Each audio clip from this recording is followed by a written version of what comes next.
Salut à tous et aujourd'hui j'ai été investi d'une grande mission. En effet, la mission c'est de parler de Frieren et pourquoi cette œuvre est tout bonnement sublime et comment cette œuvre arrive à mettre tout le monde d'accord. Bon, dans cette vidéo on va analyser en profondeur l'œuvre, mais surtout on va répondre à la question pourquoi c'est autant grandiose et pourquoi tout le monde est d'accord avec ce fait là. Mais avant de commencer, désolé les gars, ça prend un peu de temps, j'ai lancé un podcast qui est tout simplement excellent parce que c'est le plus grandiose de France. Anime-toi, disponible sur Apple Podcast, Google, Deezer, Spotify, Spreaker et il y a encore beaucoup d'autres choses mais j'ai oublié. Bon, dans ce podcast, on parle de plein de choses mais surtout d'animer parce que le titre c'est Anime-toi et d'ailleurs le Anime-toi va prendre tout ce sens dans quelques mois ou quelques années quand j'aurai envie de faire un podcast sur ce thème-là. D'ailleurs, je compte refaire des analyses sur Frieren et sur plein d'autres animés donc c'est vraiment un plus de ma chaîne. Et bien évidemment, dès que je sors un podcast, là je suis en train de faire, je pense que je vais faire je prends le podcast, je coupe des moments et je fais un combiné, un résumé en gros et je le mets sur YouTube et comme ça fait une vidéo et comme ça je taffe pas en fait, voilà.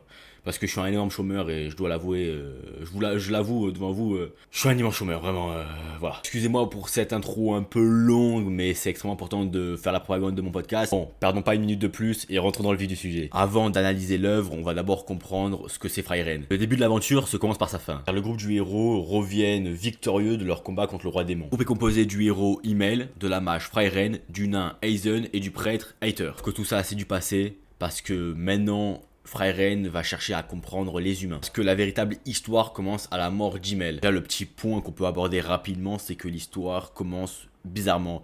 Parce que normalement, on devrait commencer par le début de l'aventure. Parce qu'en fait, l'aventure, la quête pour tuer le roi démon ne nous intéresse absolument pas. En fait, on va se rendre compte qu'à fur et à mesure que la nouvelle aventure s'avance, que toutes ces pièces du puzzle qui nous manquaient, donc l'aventure du roi démon, vont se compléter. Et c'est là qu'elles auront leur réelle importance. Parce que si on a directement l'histoire, bah c'est pas intéressant. De toute façon, vous inquiétez pas, vous allez bien comprendre à la fin de cette vidéo. Le titre, c'est Frieren.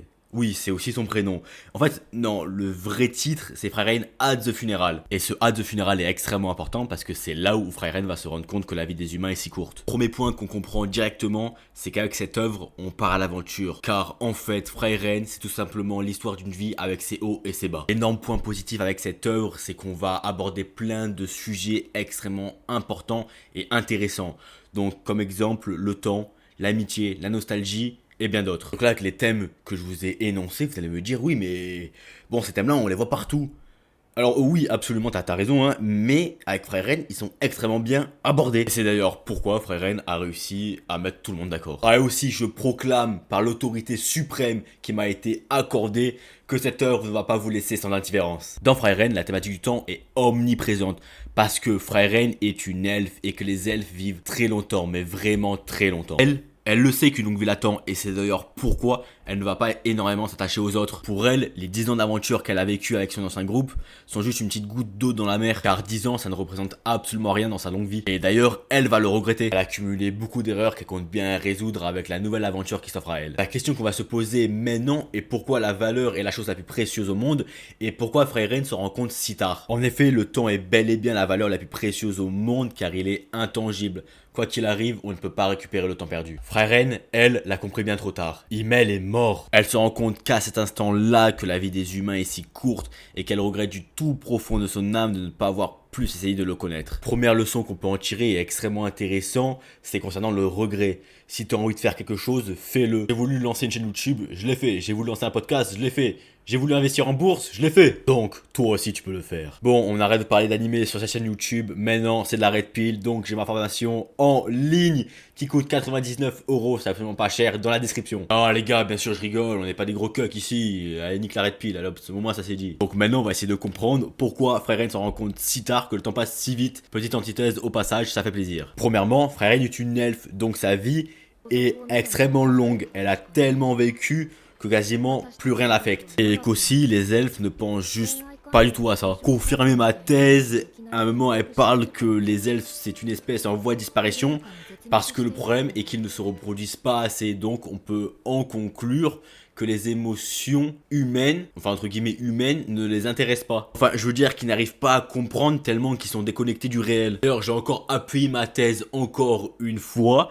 On le voit bien que les elfes sont déconnectés du réel. Déjà premier exemple, Frieren, bon, elle est paumée complète, on le voit dès le premier épisode. Mais ensuite, l'autre elfe qu'on a vu, Kraft, lui aussi, bon, énorme gout, ultra stylé, charismatique, Voldio, extrêmement important, ça. Voilà, il peut pas faire de feu, qu'est-ce qu'il fait? Il fait des pompes. Enfin, solution extrêmement logique, j'aurais fait la même chose. Et je rigole absolument pas. C'est l'heure d'aborder le deuxième thème qui est l'amitié. On traîne tous avec des entre guillemets amis, mais est-ce qu'ils comptent vraiment pour nous? De toute façon, j'ai envie de te dire qu'un jour tu verras qui est qui. Le temps est ton pire ennemi, mais aussi ton meilleur ami, ne l'oublie pas. Avant de continuer à développer ce sujet-là, on va d'abord essayer de comprendre ce que c'est un ami. Un ami, c'est quelqu'un sur qui tu peux compter, quelqu'un qui a les mêmes valeurs que toi. Il te dira quand tu fais des erreurs, voilà ce qu'est un ami, un vrai. C'est aussi quelqu'un qui a les mêmes socles d'intérêt que toi. Bon, maintenant qu'on a défini le sujet, on va pouvoir enfin se pencher sur lui. L'amitié se forme grâce à nos centres d'intérêt communs.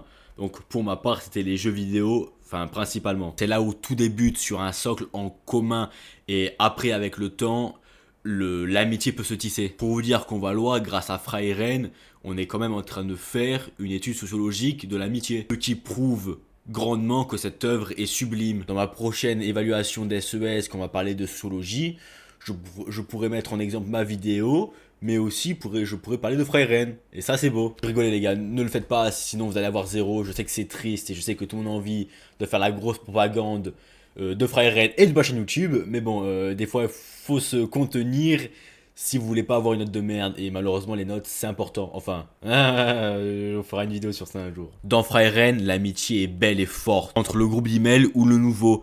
En fait, le fait qu'ils soient compagnons d'armes rajoute une cohésion encore plus grandiose. Pourquoi la cohésion est forte et grandiose? Parce qu'en fait, tellement qu'ils traversent de choses ensemble que ça reste gravé dans le marbre. On va maintenant aller voir du côté du nouveau groupe. Freyren est la maîtresse de Fern. Les rôles changent car en fait, elle était la disciple de Flamme autrefois et donc maintenant la voilà maître à son tour. Encore une fois, l'auteur nous montre quelque chose de beau. On a tous eu des parents, sauf qu'à un moment, on le saura nous-mêmes. Ce que je veux dire par l'exemple que j'ai donné, c'est que les rôles changent. Stark, lui, arrive bien plus tard. Ancien élève d'Aizen, roi des peureux, Stark s'acharne quotidiennement à son entraînement, qui va d'ailleurs extrêmement bien payer. Arrive à nous offrir un combat exceptionnel contre le dragon, et il va le défoncer. Donc le point commun entre Fern et Stark, c'est qu'ils sont deux anciens disciples de héros. Un lien invisible les unit, le savoir des héros a bien été transmis. Bon, même si la relation entre les deux est compliquée, mais bien évidemment avec le temps, ça va se régler. Maintenant, place à l'aventure. Oui, parce qu'avec Freyren, c'est l'aventure avec un grand A. On voyage à travers le monde en passant par plein de paysages différents, de climats et de villes. C'est un point important de l'œuvre car pas de voyage, pas d'aventure. Ils vont rencontrer plein de péripéties, du monde et surtout des démons. Et oui, dans cette œuvre, les démons sont viscéralement mauvais. Ils utilisent la langue des humains pour duper les hommes, ce qui marche extrêmement bien.